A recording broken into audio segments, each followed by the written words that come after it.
अस्सलामुअलैकुम दोस्तों, मैं वफ़ा लांघा आपको अपने चैनल ग्रामर इन डिटेल में खुशामदीद कहता हूं। अगर आप नए और चैनल को सब्सक्राइब नहीं किया तो चैनल को सब्सक्राइब करें और बेल आइकन को प्रेस करें ताकि आपको ग्रामर के हवाले से मज़ीद वीडियोस की इन्फॉर्मेशन मिलती रहे। आज हम डिस्कस करेंगे डाई ट्रांजिटिव वर्ब ओ एक्टिव वॉइस से पैसिव वॉइस में। ओ के मानी है कर्जा लेना, यहाँ पे टू बारो फ्रॉम समवन, किसी से कर्जा लेना या किसी से उधार लेना, इसके लिए हम यूज़ करते हैं। ये एक रेगुलर वर्ब है और इसके बहुत से भी मानी हो सकते हैं, लेकिन यहाँ पे as a ditransitive verb इसके मानी है कर्जा लेना। अब यहाँ पे ये एक रेगुलर वर्ब है जिसका सेकंड फॉर्म डी के इजाफे से बनेगा, जैसे ओड, ओइंग। ओइंग में आप क्या करेंगे, ई को मिटाएंगे और आईएनजी फॉर्म लगाएंगे, और ओज में आप ई के बाद एस लगाएंगे। तो ये इसके 5 फॉर्म ऑफ वर्ब्स बनेंगे और आज हम इसको डिस्कस करेंगे कि आप इसको ditransitive verb as a ditransitive verb active voice से पैसिव वॉइस में कैसे चेंज करेंगे। इसको चेंज करने से पहले हम डाई ट्रांजिटिव वर्ब की डेफिनेशन की तरफ बढ़ते हैं ताकि डाई ट्रांजिटिव वर्ब की डेफिनेशन हमारे लिए क्लियर हो। डाई के मानी है दो, और ट्रांजिटिव जो पैसिव वॉइस में चेंज हो सकता है, वर्ब जो एक्शन जाहिर करता हो। सो डेफिनेशन क्या है, those verbs which need two objects, ऐसे वर्ब्स जिनको दो ऑब्जेक्ट की ज़रूरत हो, and can be changed in passive voice into 4 ways, और उनको हम पैसिव वॉइस में कितने तरीके में चेंज कर सकते हो, 4 तरीके में। उनको हम डाई या डी ट्रांजिटिव वर्ब्स कहते हैं। आप इसको दोनों नाम से पुकार सकते हैं, डाई या de transitive verbs. Ditransitive verbs को एक डायरेक्ट ऑब्जेक्ट की ज़रूरत होती है और एक इनडायरेक्ट ऑब्जेक्ट। डायरेक्ट ऑब्जेक्ट क्या है, ऑल नॉन लिविंग्स, जितने भी गैर जानदार हैं उनको हम कहते हैं direct object, and all livings, जितने भी जानदार हैं उनको हम क्या कहते हैं, इनडायरेक्ट ऑब्जेक्ट। सो तमाम गैर जानदार ऑब्जेक्ट को हम डायरेक्ट ऑब्जेक्ट कहेंगे और तमाम जानदार ऑब्जेक्ट्स को हम इनडायरेक्ट ऑब्जेक्ट कहेंगे। सो अभी हम देखेंगे इनको दो ऑब्जेक्ट की ज़रूरत की होती है। जब आप एक ऑब्जेक्ट लगाएंगे तो मानी मुकम्मल नहीं होगा, कभी गलत होगा और कभी कभार बिल्कुल चेंज होगा, यानी तब्दील होगा। देखिए अब मैं लिखता हूँ, suppose E is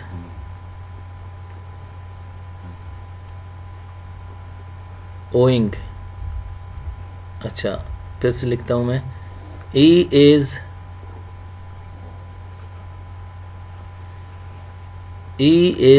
owing. Owing में आप ई को हटा देंगे सेकंड आईएनजी फॉर्म में, ई इज ओइंग मी, वो मुझसे उधार ले रहा है।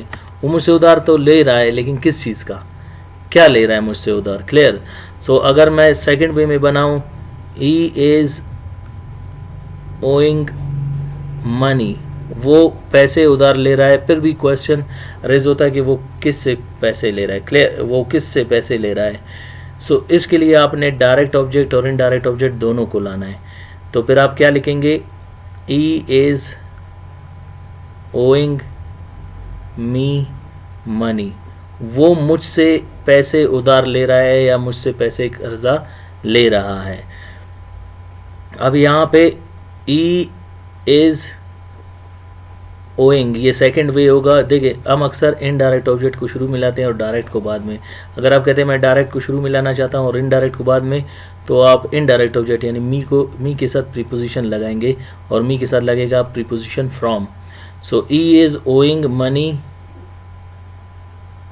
From me. अब इसका ट्रांसलेशन कैसे होगा, वो मुझसे पैसे उधार ले रहा है, वो पैसे मुझसे उधार ले रहा है, क्लियर। तो ये हो गया इसके डाई ट्रांजिटिव के एक्टिव वॉइस में दो तरीके, और हमारा मेन टारगेट है कि हम इसको पैसिव वॉइस में कैसे चेंज करेंगे, वो अब हम नेक्स्ट स्लाइड में डिस्कस करेंगे। डाई ट्रांजिटिव वर्ब को पैसिव वॉइस में चेंज करने से पहले हम आज डिस्कस करेंगे कि हम इसको मॉडल एक्सिलरी वर्ब मस्ट के साथ चेंज करेंगे। और मस्ट एक मॉडल एक्सिलरी वर्ब है जिसको हम यूज़ करते हैं 100% किसी एक्शन के पॉसिबिलिटी को ज़ाहिर करने के लिए। जैसे मैं कहता हूँ, we must owe them money, हमें उनसे पैसे कर्जा लेना चाहिए, clear. And we must owe money from them, हमें पैसे उनसे कर्जा लेना चाहिए। सो ये हो गए दो तरीके। देखिए जब मनी को आप शुरू में लाएंगे तो देम के साथ प्रीपोजिशन लगेगा फ्रॉम देम, उनसे। तो यहाँ पे ये दो तरीके हो गए। और इसको पैसे वाइज में चेंज करने से पहले हम डिस्कस करेंगे कि रूल्स को। जब आप वी को ऑब्जेक्ट की जगह पे लाते हैं यानी बाय अस बनाते हैं यानी काम करने वाला, तो फिर यहाँ पे इसको हम ऑब्जेक्ट नहीं कहते बल्कि इसको हम कहते हैं एजेंट। और एजेंट का मानी है काम करने वाला। बहुत से स्टूडेंट्स मैंने देखा है इसको लिखते हैं ऑब्जेक्ट, लेकिन याद रखें ये ऑब्जेक्ट नहीं है क्योंकि काम इससे हो रहा है। ऑब्जेक्ट की जगह पे आएगा तो ऑब्जेक्ट नहीं बनेगा, इसको हम क्या कहेंगे, एजेंट। और याद रखें जब आपका ऑब्जेक्ट यानी दैम को जब आप दे बनाते हो और मनी को एज इट इज़ लिखते हो सब्जेक्ट की जगह पे, यहाँ पे तो ये सब्जेक्ट कहलाएगा, लेकिन ये सब्जेक्ट आपका डूअर ऑफ एन एक्शन नहीं होगा बल्कि इसको हम क्या कहेंगे, टाइटल या टॉपिक सब्जेक्ट, जिसको हम उर्दू में कहते हैं उन्वान। टाइटल और टॉपिक सब्जेक्ट की डेफिनेशन क्या है, अ पर्सन, प्लेस और a thing in a sentence which we are talking about. कोई शख्स, जगह या चीज़ जिसके बारे में हम बात कर रहे हैं उनको हम डाई ट्रांजिटिव टाइटल सब्जेक्ट कहते हैं। सॉरी, टाइटल सब्जेक्ट क्या है, अभी देखिए हम फर्स्ट और सेकंड सेंटेंस में किसी शख्स के बारे में बात कर रहे हैं और थर्ड एंड फोर्थ सेंटेंस में हम पैसे की बात कर रहे हैं, किसी चीज़ की बात कर रहे हैं, तो ये हो गए आपके टाइटल सब्जेक्ट। जब आप टाइटल सब्जेक्ट यानी लिविंग को देम को दे की जगह पे लाएंगे तो बाय अस शुरू में आएगा, मनी बाद में, मनी शुरू में आएगा, बाय अस बाद में। इसी तरह जब हम मनी को थर्ड एंड फोर्थ सेंटेंस में लाएंगे सो बाय अस शुरू में आएगा, फ्रॉम देम बाद में, फ्रॉम देम शुरू में आएगा, बाय अस बाद में। ये उसके होंगे 4 तरीके। अब इनको हम चेंज कैसे करेंगे, देखें, they must be owed by us money, they must be owed money by us, money must be owed by us from them and money must be owed from them by us. Translation कुछ इस तरह होगा, हमें उनसे कर्जा लेना चाहिए, हमें उनसे पैसे कर्जा लेना चाहिए, हमें पैसे उनसे कर्जा लेना चाहिए। And they must be owed by, अच्छा इनका ट्रांसलेशन क्या होगा, उनसे हमारे ज़रिए पैसे कर्जा लेना चाहिए, उनसे पैसे हमारे ज़रिए लेना चाहिए, और पैसे हमारे ज़रिए उनसे कर्जा लेना चाहिए, पैसे उनसे हमारे ज़रिए कर्जा लेना चाहिए। नेक्स्ट हमारे पास है negative sentences. Those sentences in which we deny the statement, reject the statement, refuse the statement are called negative sentences. We must not owe them money, we must not owe money from them, they must not be owed by us money, they must not be owed money by us, money must not be owed by us from them, money must not be owed from them by us। हमें उनसे पैसे कर्जा लेना चाहिए, हमें पैसे उनसे कर्जा लेना चाहिए, उनसे हमारे ज़रिए पैसे कर्जा लेना चाहिए, उनसे पैसे हमारे ज़रिए कर्जा लेना चाहिए, पैसे हमारे ज़रिए उनसे कर्जा लेना चाहिए, पैसे उनसे हमारे ज़रिए नहीं लेना चाहिए। याद रखें यहाँ पे नॉट आ रहा है तो नेगेटिव सेंटेंसेस में आप नहीं का भी इजाफा करेंगे। Interrogative sentences, those sentences in which we ask questions, ऐसे जुमले जिनमें हम सवाल पूछते हैं उनको हम इंट्रोगेटिव सेंटेंसेस कहते हैं। Must we owe them money, must we owe money from them, must they be owed by us money, must they be owed money by us, must money be owed by us from them, must money be owed from them by us।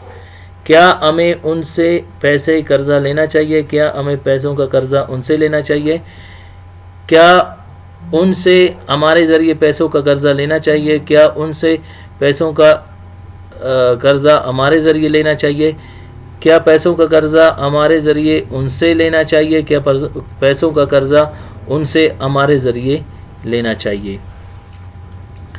Next हमारे पास है formal sentences. इनका complete name है negative interrogative formal sentences. इनकी definition क्या है, those sentences in which we ask questions, deny the statement and we ask them in a formal way, polite way, respective way. वो जुमले जिनमें हम सवाल पूछते हैं, बयान को इनकार करते हैं, उन्हें रस्मी तरीके से, अदबी तरीके से, अपने से बड़ों के साथ दोस्ताना माहौल में या उनके साथ जिनके साथ आप क्लोज नहीं है यूज़ करते हैं, उनको हम फॉर्मल सेंटेंसेस कहते हैं। Must we not owe them money, must we not owe money from them, must they not be owed by us money, must they not be owed money by us, must money not be owed by us from them, must money not be owed from them by us. Translation कुछ इस तरह होगा, क्या हमें उनसे पैसों का कर्जा नहीं लेना चाहिए, क्या हमें पैसों का कर्जा उनसे नहीं लेना चाहिए, क्या उनसे हमारे ज़रिए पैसों का कर्ज़ा नहीं लेना चाहिए? क्या उनसे पैसों का कर्ज़ा हमारे ज़रिए नहीं लेना चाहिए? क्या पैसों का कर्ज़ा हमारे ज़रिए उनसे नहीं लेना चाहिए? क्या पैसों का कर्ज़ा उनसे हमारे ज़रिए नहीं लेना चाहिए? लास्ट हमारे पास है informal sentences, those sentences in which we ask questions, deny the statement and we ask them in a informal way. वो जुमले जिनमें हम सवाल पूछते हैं, बयान को इनकार करते हैं, उन्हें गैर रस्मी तरीके से, बेअदबी तरीके से, अपने सचोटों के साथ या दोस्ताना माहौल में हम यूज़ करते हैं दोस्तों के साथ, इनको हम क्या कहते हैं? Informal sentences. मस्ट नॉट का शॉर्ट फॉर्म मसंट होगा। Mustn't we owe them money, mustn't we owe money from them. क्या हमें उनसे कर्जा, पैसों का कर्जा नहीं लेना चाहिए? क्या हमें पैसों का कर्जा उनसे नहीं लेना चाहिए? और mustn't they be owed by us money, mustn't they be owed money by us, mustn't money be owed by us from them, mustn't money be owed from them by us. क्या उनसे हमारे ज़रिए पैसों का कर्ज़ा नहीं लेना चाहिए? क्या उनसे पैसों का कर्ज़ा हमारे ज़रिए नहीं लेना चाहिए? क्या पैसों का कर्ज़ा हमारे ज़रिए उनसे नहीं लेना चाहिए? क्या पैसों का कर्ज़ा उनसे हमारे ज़रिए नहीं लेना चाहिए? तो ये हो गया डाई ट्रांजिटिव वर्ब ओ के जुमले मॉडल एक्सिलरी वर्ब मस्ट के साथ। उम्मीद करता हूँ आज का लेक्चर आपको समझ आ गया होगा। मिलते हैं अगले लेक्चर में, अपना ख्याल रखिएगा। अल्लाह हाफिज़।